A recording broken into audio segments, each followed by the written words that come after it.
আসসালামু আলাইকুম। এটিএন বাংলা সংবাদে সবাইকে স্বাগত জানাচ্ছি সীমা খান। শুরুতেই বিআরবি কেবলস সংবাদ শিরোনাম। কাল থেকে সব পোশাক কারখানা চালু রাখার আহ্বান উপদেষ্টা আসিফ মাহমুদের। ফের হামলা হলে দেশের সব গার্মেন্টস অনির্দিষ্টকালের ছুটি দেওয়ার হুমকি বিজিএমইএর।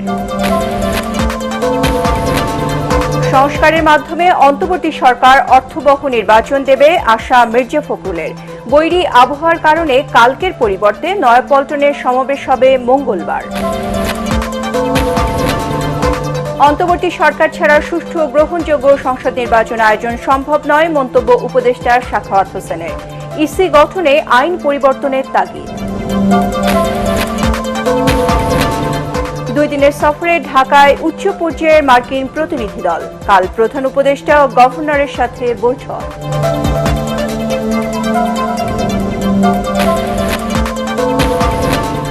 এবং মাজার মন্দির ভেঙে বিশৃঙ্খলা সৃষ্টিকারীদের শাস্তির দাবি জাতীয় নাগরিক কমিটির। নির্বাচনে দল মার্কার দিন শেষ, নেতাদের যোগ্যতা দেখবে জনগণ, মন্তব্য সার্জিস আলমের।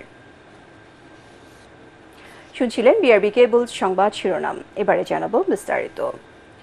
কাল থেকে সব পোশাক কারখানা চালু রাখার আহ্বান জানিয়েছেন উপদেষ্টা আসিফ মাহমুদ। চালুর পর নিরাপত্তা শঙ্কায় বন্ধ করতে বাধ্য হলে ওইসব কারখানা শ্রম আইনের 13-এর 1 ধারা অনুযায়ী অনির্দিষ্টকালের জন্য বন্ধ করে দেওয়ার হুঁশিয়ারি দিয়েছে বিজিএমইএ ও বিকেএমইএ। কারখানায় উৎপাদন চালু রাখতে সহযোগিতার আশ্বাস দিয়ে শিল্প উপদেষ্টা স্পষ্ট জানান, কারখানা বন্ধ রেখে দেশকে বেকায়দায় ফেলার চেষ্টা করলে তাদের সরকার মনে রাখবে। উত্তরায় বিজিএমইএ ভবনে বাংলাদেশের পোশাক খাতের ক্রয়াদেশ অন্য দেশে সরিয়ে নিতে চক্রান্ত চলছে বলেও জানান উপদেষ্টারা। শারফুল আলমের রিপোর্ট। 2 সপ্তাহ ধরেই আন্দোলন চলছে শিল্প কলকারখানাগুলোতে। শ্রমিকদের দাবি মেনে গার্মেন্টস চালু করলেও শ্রমিক অসন্তোষের মুখে বারবার তা বন্ধ করে দিতে বাধ্য হচ্ছেন মালিকরা। এই অবস্থার উত্তরণ ও নিরবচ্ছিন্নভাবে কারখানা চালু রাখতে করণীয় নিয়ে আলোচনায় সরকার ও প্রতিনিধিদের নিয়ে বিজিএমই ভবনে মতবিনিময় সভার আয়োজন করেন রপ্তানিকারকরা।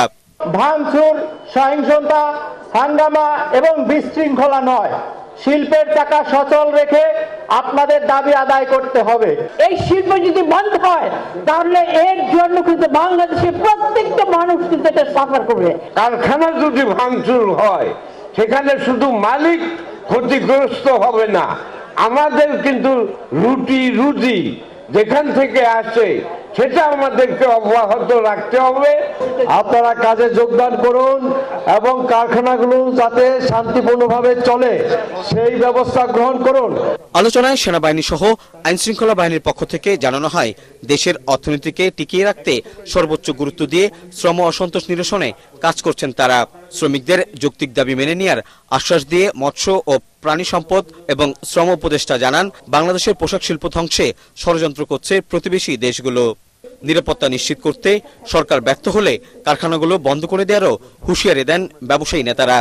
আগামীকাল থেকেও যাতে কারখানাগুলো খোলা থাকে এবং আর কোনো কারখানা বন্ধ করতে না হয় সেটা নিশ্চিত করার জন্য শ্রমিক নেতৃবৃন্দ কাজ করবেন, এটা আমি আপনাদের থেকে প্রত্যাশা রাখবো এবং আশা করি আপনারা এটা ডেলিভার করবেন। হোলিস্টিক ভাবে একটা ফাংশনাল বডি হিসেবে যাতে আমরা কাজ করতে পারি সেটা আমরা নিশ্চিত করার জন্য চেষ্টা করব। কালকে আমরা সবাই খুলবো, যদি কোনো কারণে কোনো ফ্যাক্টরি বন্ধ রাখে আমাদের সেই ফ্যাক্টরিগুলিকে আমরা 13 রাখে বন্ধ দিয়ে ছাড়া আমাদের কোনো রাস্তা আমরা থাকবে না। বিকেএমইর পক্ষ থেকেও এই প্রস্তাবকে সমর্থন দিলাম। যদি কোনো ফ্যাক্টরিতে ফার্দার কোনো গন্ডগোল হয় বা কাজ বন্ধ রাখে 13 রেখে সেই ফ্যাক্টরি নো ওয়ার্ক নো পেতে বন্ধ হয়ে যাবে। ট্রাইপার্টাইট বডি হয়েছে যেখানে শ্রমিক মালিক সবাই কথা বলতে পারবেন। যেই ফ্যাক্টরিতে কালকে সমস্যা হবে সেই সব ফ্যাক্টরির ব্যাপারে আমরা ব্যবস্থা নিব, আমরা বিশেষ ব্যবস্থা নিব। ফ্যাক্টরি বন্ধ করে দিয়ে দেশের অর্থনীতিকে ক্ষতিগ্রস্ত করার জন্য কোনো মহল চেষ্টা করে সেটাও আমরা মনে রাখবো। আলোচনা সভায় বক্তারা বলেন, শ্রম অসন্তোষকে জিয়ে রাখতে ফায়দা লুটার চেষ্টা করছে বহিরাগতরা। শারফুল আলম, এটিএন বাংলা, ঢাকা। অন্তর্বর্তীকালীন সরকার প্রয়োজনীয় সংস্কার শেষে একটি অর্থবহ নির্বাচনের মাধ্যমে গণতান্ত্রিক রাষ্ট্র প্রতিষ্ঠার পথ সুগম করবেন দেশবাসী এমনটাই প্রত্যাশা করে বলে দাবি করেছেন বিএনপি মহাসচিব মির্জা ফখরুল ইসলাম আলমগীর। স্বৈরাচার শেখ হাসিনা বিরোধী আন্দোলনে শহীদদের স্মরণে কেন্দ্রীয় শহীদ মিনারে স্মরণ সভায় তিনি আরও বলেন, গণ অভ্যুত্থানের অর্জন ধ্বংস করতে চারিদিকে ষড়যন্ত্র চলছে, তাই সবাইকে ঐক্যবদ্ধ থেকে তা মোকাবেলা করতে হবে। এ সময় শেখ হাসিনা পতন আন্দোলনে শহীদ, আহত ও গুমের শিকার পরিবারকে রাষ্ট্রীয়ভাবে ভাতা প্রদানের দাবি জানান বিএনপি মহাসচিব। বিস্তারিত জানাচ্ছেন মইনুল আহসান, ছবি তুলেছেন মোহাম্মদ মহসিন ও আজিজুল হাকিম পলাশ। গণতন্ত্রের সংগ্রামে স্বৈরাচার শেখ হাসিনা মুক্ত বাংলাদেশ প্রতিষ্ঠায় ছাত্র জনতার ইতিহাস বদলে দেওয়া গণ অভ্যুত্থানে অকাতরে যারা বিলিয়ে দিয়েছেন প্রাণ, বাংলার সেই বীর সন্তানদের স্মরণে কেন্দ্রীয় শহীদ মিনারে এ আয়োজন।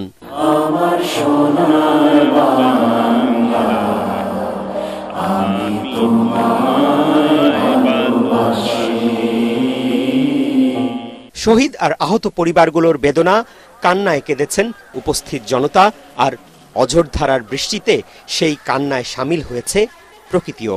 মানুষ কেমন করে পারে, সূর্যটা কেঁপে উঠলো অথচ ওদের হাত কাঁপলো না। মৃত্যু পথযাত্রী জেনেও আমাকে হত্যা করলো। চোখ হারাইছে, আমার ছেলের জানি বিচার চাই। আমার ভাই পুলিশের হাতে ধরছে এবং কি তার পাও পর্যন্ত ধরছে। আমাকে এবারের মতো ক্ষমা করেন, কিন্তু তারা ক্ষমা করে নাই। 15 বছরে অনেক মানুষ শহীদ হয়েছে, এ বিচার হবে।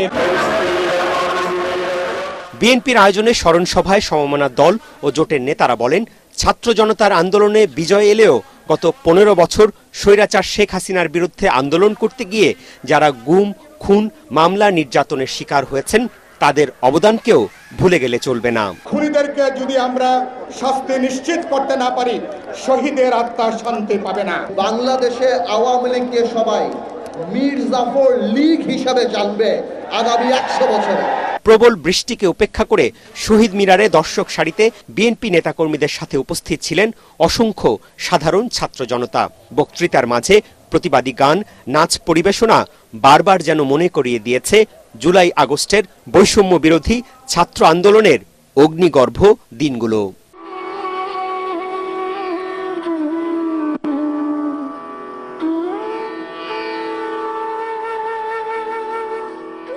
সন্ধ্যায় সমাপনী বক্তা বিএনপি মহাসচিব বলেন, স্বৈরাচার মুক্ত বাংলাদেশ প্রতিষ্ঠায় যারা শহীদ হয়েছেন, যাদের অঙ্গহানি হয়েছে, রাষ্ট্রকেই এখন তাদের দায়িত্ব নিতে হবে। যে সমস্ত ভাইরা পঙ্গু হয়েছেন, আজকে যারা নিহত হয়েছেন এই 16 বছর ধরে এবং বর্তমানে এই আন্দোলনে, তাদের সকলকে রাষ্ট্রের তরফ থেকে তাদের ক্ষতিপূরণ দিতে হবে এবং তাদেরকে ভাতা দিতে হবে, প্রদান করতে হবে। আমাদের প্রায় 700 ভাই বোন তারা গুম হয়ে গেছে। যে অসংখ্য মামলা হয়েছে আমাদের নেতা কর্মীদের বিরুদ্ধে, এই সমস্ত মামলাগুলোকে প্রত্যাহার করতে হবে ও অবিলম্বে অতি দ্রুত বন্ধ করা। এখনো নানাভাবে চক্রান্ত হচ্ছে দাবি করে অন্তর্বর্তীকালীন সরকারকে জনগণের আকাঙ্ক্ষা পূরণে কাজ করার আহ্বান জানান মির্জা ফখরুল। এই অন্তর্বর্তীকালীন সরকারের কাছে জনগণের প্রত্যাশা, গণতন্ত্রের প্রতিষ্ঠানগুলোকে আবার তারা সংস্কার করে এমন একটা জায়গায় আনবে যেখানে সত্যিকার অর্থেই একটা অর্থবহ নির্বাচনের মধ্য দিয়ে, নিরপেক্ষ নির্বাচনের মধ্য দিয়ে আমরা একটা গণতান্ত্রিক রাষ্ট্র, গণতান্ত্রিক সমাজ প্রতিষ্ঠা করতে পারি। ব্যতিক্রমী এ আয়োজনে বিএনপি ছাড়াও বিভিন্ন রাজনৈতিক দলের শীর্ষ নেতারাও অংশ নেন। তখনও মৃত্যু হয়নি। মইনুল আহসান, এটিএন বাংলা, ঢাকা। ভাবলাম এত ক্রোধ। বৈরী আবহাওয়ার কারণে আগামীকাল রাজধানীতে গণতন্ত্র দিবসের সমাবেশ পিছিয়ে সোমবার আয়োজনের ঘোষণা দিয়েছে বিএনপি। চেয়ারপারসনের গুলশান কার্যালয়ে সংবাদ সম্মেলনে দলের স্থায়ী কমিটির সদস্য ডাক্তার AZM জাহিদ হোসেন এ ঘোষণা দেন। ঢাকার সমাবেশ পিছিয়ে দিলেও বিভাগীয় শহরে পূর্ব ঘোষণা অনুযায়ী রোববারই র্যালি অনুষ্ঠিত হবে বলে এ সময় জানান ডাক্তার জাহিদ। অন্তর্বর্তীকালীন সরকার ছাড়া সুষ্ঠু গ্রহণযোগ্য সংসদ নির্বাচন আয়োজন সম্ভব নয় বলে মনে করেন পাট ও বস্ত্র উপদেষ্টা এম সাখাওয়াত হোসেন। রাজধানীতে এক সেমিনারে 3 স্তরে সার্চ কমিটি কার্যক্রমের মাধ্যমে নির্বাচন কমিশন গঠনে মতামত তুলে ধরেন তিনি। অনুষ্ঠানে নির্বাচন কমিশন গঠনে বর্তমান আইন পরিবর্তনের তাগিদ দেন রাজনৈতিক ও নাগরিক সমাজের প্রতিনিধিরা। বিস্তারিত জানাচ্ছেন একরামুল হক সায়েম। কাজী হাবিবুল আউয়ালের নেতৃত্বাধীন নির্বাচন কমিশন পদত্যাগের পর এখন সাংবিধানিক এই প্রতিষ্ঠানটি কোন প্রক্রিয়ায় গঠন হবে তা নিয়ে চলছে নানামুখী আলোচনা। রাজধানীর একটি হোটেলে এ বিষয়ে সেমিনারের আয়োজন করে ডেমোক্রেসি ইন্টারন্যাশনাল। এতে অংশ নেন বিভিন্ন রাজনৈতিক দলের নেতা, সুশীল সমাজ ও গণমাধ্যমের প্রতিনিধিরা। যদিও ছিলেন না আওয়ামী লীগ ও সমমনা দলগুলোর কেউ। বর্তমান আইন বাতিল করে স্বাধীন অনুসন্ধান কমিটির মাধ্যমে যোগ্য ব্যক্তিদের সিইসি ও নির্বাচন কমিশনার নিয়োগ দেওয়ার সুপারিশ করেন বক্তারা। 2022 সালে যে বিতর্কিত আইন হয়েছে সেই আইনটা সম্পূর্ণভাবে বাতিল করতে হবে। মূল চ্যালেঞ্জ হচ্ছে যখন যে সরকার থাকবে সে যেন সার্চ কমিটি এবং ইলেকশন কমিশনের নিয়োগটাকে নিয়ন্ত্রণ করতে না পারে। ইলেকশন কমিশনের জন্য আলাদা ক্যাডার এবং সেটা এই সরকারকে দিয়ে স্টার্ট করতে হবে। একটি বিষয় নিয়ে আমরা আলোচনা করছি, কিন্তু আমাদের তিনটির ইনভলভমেন্ট লাগবে: নির্বাচন কমিশন, সরকার এবং রাজনৈতিক দল, আর সবচেয়ে বড় শক্তি হলো জনগণ। হিউম্যান ডিগনিটি এবং সামাজিক সুবিচার সম্পন্ন করার সম্পন্ন যদি ব্যক্তিকে পায় তার প্রতি সবাই ঐক্যমতে পৌঁছা। নির্বাচনী যে আইনগুলো যতটুকু সংস্কার করা উচিত ততটুকুই এই রাষ্ট্রপতির অধ্যাদেশের মাধ্যমে এই অন্তর্বর্তীকালীন সরকারেরই সংস্কার করা উচিত। দুই ধরনের চিন্তা করতে হবে। একটি হচ্ছে আগামী নির্বাচনের জন্য, অর্থাৎ অন্তর্বর্তী সরকার থাকতে যে নির্বাচনটি হবে সে তার একটি ব্যবস্থা, আর পরবর্তীকালে রাজনৈতিক দল ক্ষমতায় আসার পর যে ব্যবস্থা। পাট ও বস্ত্র উপদেষ্টা এম শাকাওয়াত হোসেন বলেন, কেবল নির্বাচন কমিশন দিয়েই ভালো নির্বাচন সম্ভব নয়, প্রয়োজন নির্দলীয় সরকার ব্যবস্থা। অন্যদিকে বর্তমান আইনে ইসির দায় মুক্তির বিধান বাতিল সহ বিভিন্ন সংস্কার প্রস্তাব তুলে ধরেন নির্বাচন কমিশন সংস্কার কমিটির প্রধান ডক্টর বদিউল আলম মজুমদার। দায় মুক্তির একটা বিধান যুক্ত করে ওইটাই হলো আইন হয়ে গেল, এবং এটা অত্যন্ত ওই যে অগ্রহণযোগ্য আইন, কারণ এই আইনের মাধ্যমে যাকে তারা চান তাকেই তারা নিয়োগ দিতে পারে। ইলেকশন পিরিয়ডের একটা সরকার বলেন, এটা পলিটিক্যাল পার্টিকে ডিসাইড করতে হবে। যত ভালোই নির্বাচন কমিশন হোক, যখন সরকার থাকে, আর আমাদের অভ্যাস হচ্ছে সরকার থাকা মানে আমরা সরকারি লোক, সেই হিসাবে যদি ভালো নির্বাচন করতে হয় তাহলে আমার মনে হয় যে একটা ইন্টারিম ব্যবস্থা থাকতে হবে। অনুষ্ঠানে বিভিন্ন দেশের উদাহরণ তুলে ধরে নির্বাচন কমিশন গঠনে উন্মুক্ত ও স্বচ্ছ প্রক্রিয়া সহ 5 দফা সুপারিশ তুলে ধরে ডেমোক্রেসি ইন্টারন্যাশনাল। তারা আইডিওলজিক্যালি ডিফারেন্স থাকতে পারে, বাট আমরা ইলেকশন কমিশনের ক্ষেত্রে একটা জায়গায় ঐক্যমত আসতে হবে। ইকরামুল হক সায়েম, এটিএন বাংলা, ঢাকা। মার্কিন পররাষ্ট্র দপ্তরে দক্ষিণ ও মধ্য এশিয়া বিষয়ক সহকারী পররাষ্ট্রমন্ত্রী ডোনাল্ড লু এখন ঢাকায়।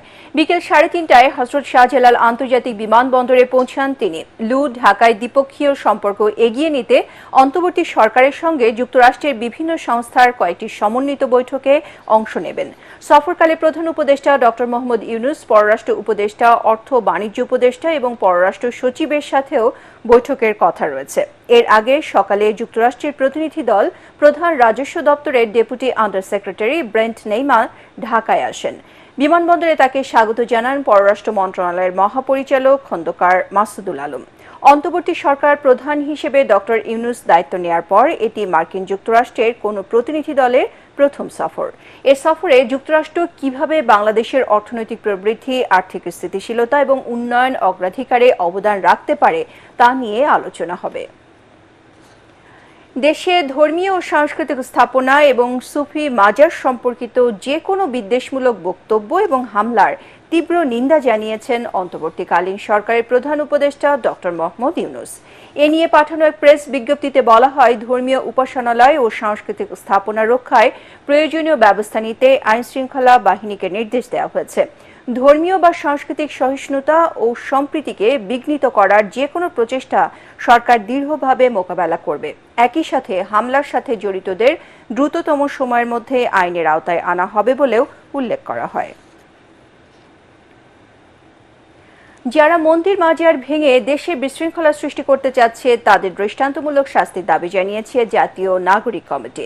ঢাকা রিপোর্টার্স ইউনিটিতে সংবাদ সম্মেলনে তারা মব জাস্টিসের সঙ্গে জড়িতদের দ্রুত গ্রেপ্তারের দাবি জানান। রিপোর্ট করছেন খায়রুল ইসলাম।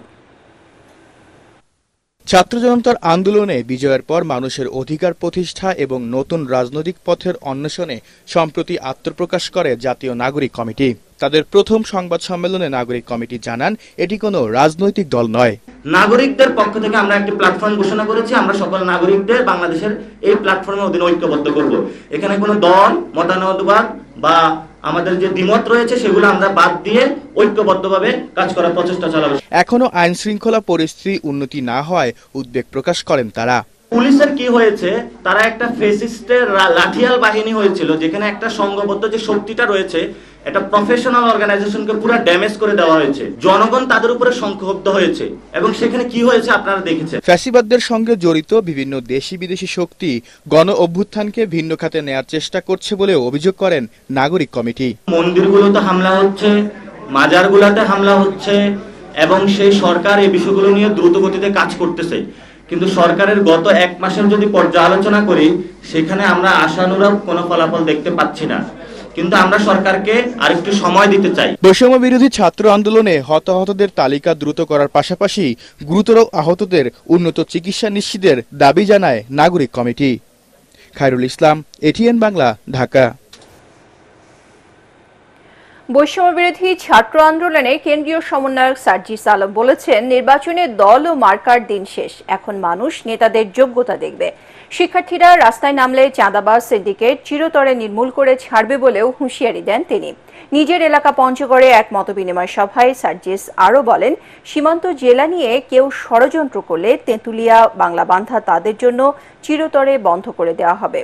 মকবুলার রহমান সরকারি কলেজের বটতলা চত্বরে বৈষম্য বিরোধী ছাত্র আন্দোলনে পঞ্চগড়ের আয়োজনে এই মতবিনিময় সভা অনুষ্ঠিত হয়। সভায় অন্যান্যের মধ্যে বক্তৃতা করেন বৈষম্য বিরোধী ছাত্র আন্দোলনের কেন্দ্রীয় কমিটির সমন্বয়ক তারিকুল ইসলাম, রাকিব রানা মাসুদ, আবু সাইদ লিওন, মিশু আলী সুহাস ও জহির রায়হান।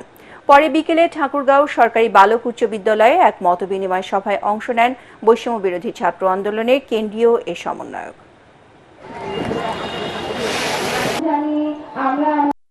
যদি আজকের পর থেকে এই পঞ্চগড় নিয়ে কোনো বৈষম্য হয় তাহলে বাংলাদেশ, ভারত, নেপাল, ভুটান এই 4 দেশের যে সীমান্ত, এই 4 দেশের যে গলা, এই 4 দেশের যে নিঃশ্বাস, এই 4 দেশের যে হৃৎপিণ্ড, সেই হৃৎপিণ্ড তেঁতুলিয়া বাংলাবান্ধা আমরা চিরতরে বন্ধ করে দিব। অন্তর্বর্তী সরকারকে গুরুত্বপূর্ণ বিষয়গুলোর সংস্কারের যৌক্তিক সময় দেওয়া হবে বলে মন্তব্য করেছেন বিএনপির স্থায়ী কমিটির সদস্য ডক্টর আব্দুল মঈন খান। বিকেলে নরসিংদীর মেহেরপাড়া ইউনিয়নের ভগীরথপুর ঈদগাহ ময়দানে এক দোয়া মাহফিলে প্রধান অতিথির বক্তব্যে এসব কথা বলেন তিনি। মঈন খান বলেন, ছাত্র জনতার অভ্যুত্থানের মাধ্যমে যারা এই স্বাধীনতা অর্জন করেছে তারাই অন্তর্বর্তী সরকারকে দায়িত্বে নিয়োজিত করেছে। জনগণের ভোটে নির্বাচিত একটি সরকারের কাছে দায়িত্ব হস্তান্তরের সময় পর্যন্ত ধৈর্য ধরতে সবার প্রতি আহ্বান জানান তিনি। এটা হতে পারে না যে আজকে সংস্কার শুরু করব, অনেক দিন পরে সেই সংস্কার শেষ করব, সেই সংস্কার শেষ হলে আমি নির্বাচন দিব, সেই নির্বাচনের পরে একটি ক্ষমতা হস্তান্তর পার্লামেন্ট গঠন হবে, ক্ষমতা হস্তান্তর প্রক্রিয়া হবে। এটা কোনো বাস্তব কথা নয়। সাবেক স্বরাষ্ট্রমন্ত্রী আসাদুজ্জামান খান কামালের ছেলে সাফি মোদাস্সার খান জ্যোতির 4 দিনের রিমান্ড মঞ্জুর করেছে আদালত। বৈষম্য বিরোধী ছাত্র আন্দোলনে গুলি চালানোর অভিযোগে আশুলিয়া থানার হত্যা চেষ্টা মামলায় তাকে গ্রেপ্তার দেখানো হয়। এর আগে রাজধানী উত্তরা থেকে মোদাস্সার খান জ্যোতিকে গ্রেপ্তার করে ঢাকা জেলা পুলিশ। ছাত্র জনতার অভ্যুত্থানের পরেও দেশে মানুষের উপর অন্যায়, অবিচার ও মিথ্যা মামলা দেয়া অব্যাহত রয়েছে বলে অভিযোগ করেছেন ইসলামী আন্দোলনের সিনিয়র নায়েবে আমির মুফতি সৈয়দ মোহাম্মদ ফয়জুল করিম। রাজধানী হাজারীবাগের সংগঠনটির ঢাকা মহানগর দক্ষিণ শাখা আয়োজিত গণসমাবেশে তিনি বলেন, খুন জুলুম অব্যাহত রাখতে দেশের মানুষ 5 আগস্ট রক্ত দেয়নি। শুধু দল ও দেশ পরিবর্তনের মাধ্যমে নয়, নীতি আদর্শের পরিবর্তনের পক্ষে মত দেন মুফতি সৈয়দ মোহাম্মদ ফয়জুল করিম। আজকে আমাদের এই জনসাধারণকে গড়ে তোলার কোনো পদক্ষেপ গ্রহণ করছে না। এর কারণটা কি? এর মূল কারণ হলো শুধু দল এবং নেতার পরিবর্তন হয়, নীতি ও আদর্শের করে পরিবর্তন হয় না।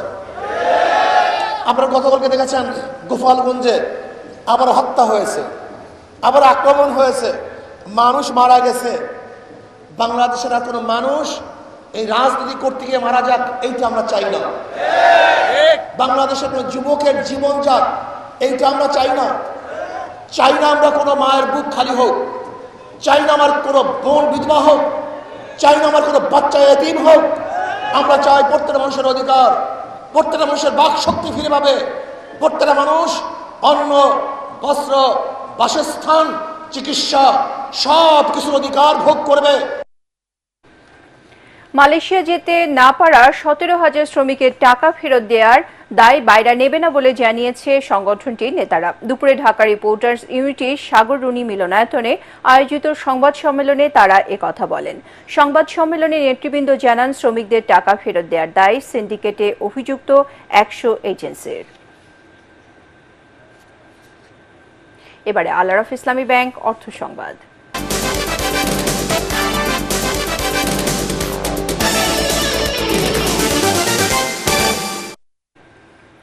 বিদেশি ঋণ নয়, নিজস্ব অর্থে প্রকল্প নিতে কর্মকর্তাদের নির্দেশ দিয়েছেন অর্থ উপদেষ্টা ডক্টর সালেউদ্দিন আহমেদ। জোর কিংবা ভয়ভীতি দেখিয়ে নয়, কর আদায়ে কর্মকর্তাদের সহনশীল হওয়ার কথাও বলেছেন তিনি। জাতীয় রাজস্ব বোর্ডের সকালে এক আলোচনা সভায় তিনি এসব কথা বলেন।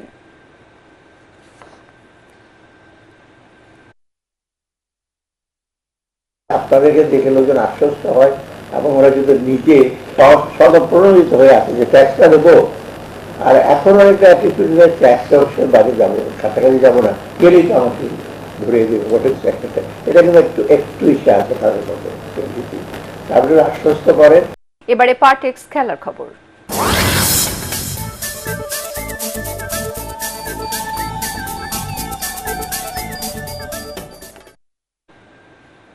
পাকিস্তানের সিরিজ জয়ে বিসিবির দেয়া বোনাসের অর্থের একটা অংশ অকাল বন্যায় ক্ষতিগ্রস্তদের তহবিলে দেওয়ার ঘোষণা দিলেন বাংলাদেশ ক্রিকেট দলের অধিনায়ক নাজমুল হোসেন শান্ত। রাজধানী এক হোটেলে বোনাস প্রদান অনুষ্ঠানে বিসিবি সভাপতি ফারুক আহমেদ জানান, আরও বড় সাফল্য পেতে বোর্ডের সিস্টেম ডেভেলপমেন্ট করার কাজ চলছে। আরও জানাচ্ছেন পরাগ আরমান। টেস্ট সিরিজে বাংলাদেশের সামনে দাঁড়াতেই পারেনি পাকিস্তান। প্রথম ম্যাচে 10 উইকেটে, দ্বিতীয় শেষ ম্যাচে 6 উইকেটে পাকিস্তানকে হারিয়ে হোয়াইট ওয়াশ করে টাইগাররা। রাওয়ালপিন্ডির অবিস্মরণীয় এই জয়ে বিসিবির কাছ থেকে মোট 3 কোটি 20 লাখ টাকা বোনাস পান ক্রিকেটাররা। খেলোয়াড়দের হাতে এই বোনাসের অর্থ তুলে দেন যুব ক্রীড়া উপদেষ্টা আসিফ মাহমুদ সজীব ভুইয়া। ক্রিকেটারদের পক্ষ থেকে বোনাসের টাকার একটা অংশ অকাল বন্যায় ক্ষতিগ্রস্তদের সাহায্যে দেওয়ার কথা জানান টাইগার অধিনায়ক নাজমুল হোসেন শান্ত। আমরা সবাই এগ্রি করেছে যে এখান থেকে একটা পোর্শন আমরা তাদেরকে হেল্প করার জন্য যতটুকু সম্ভব আমরা দেওয়ার চেষ্টা করব, এবং আমি আশা করব যে দেশের আরো অনেক মানুষ আছেন যাদের ওই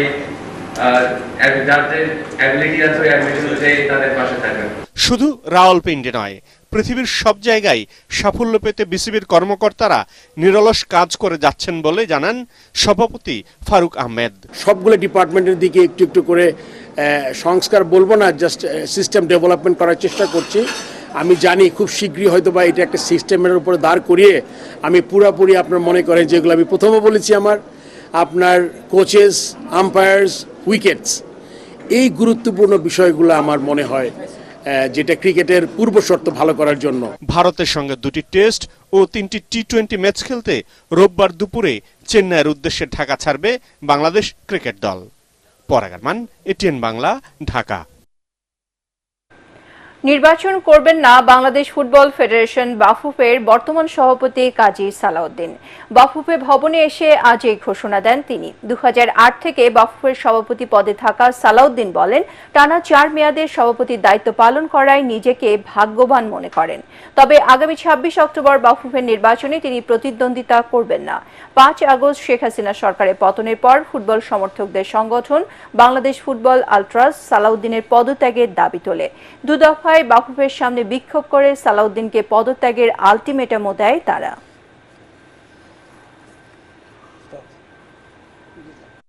আমি 4 টার্ম আপনাদের সাথে ছিলাম। I consider myself two be very lucky যে এই সুযোগ আমার জীবনে আসছে।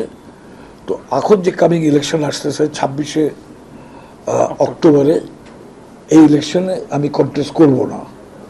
So that's my final decision. সংবাদ শেষ করার আগে বিআরবি কেবল শিরোনামগুলো জানিয়ে দিচ্ছি আরও একবার। কাল থেকে সব পোশাক কারখানা চালু রাখার আহ্বান উপদেষ্টা আসিফ মাহমুদের। ফের হামলা হলে দেশের সব গার্মেন্টস অনির্দিষ্টকালের ছুটি দেওয়ার হুমকি বিজিএমইএর।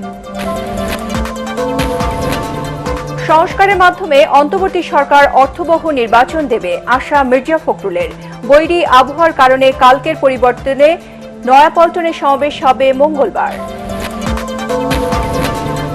অন্তর্বর্তী সরকার ছাড়া সুষ্ঠু ও গ্রহণযোগ্য সংসদ নির্বাচন আয়োজন সম্ভব নয়, মন্তব্য উপদেষ্টা সাখাওয়াত হোসেনের। ইসি গঠনে আইন পরিবর্তনের তাগিদ। 2 দিনের সফরে ঢাকায় উচ্চ পর্যায়ের মার্কিন প্রতিনিধি দল। কাল প্রধান উপদেষ্টা গভর্নরের সাথে বৈঠক।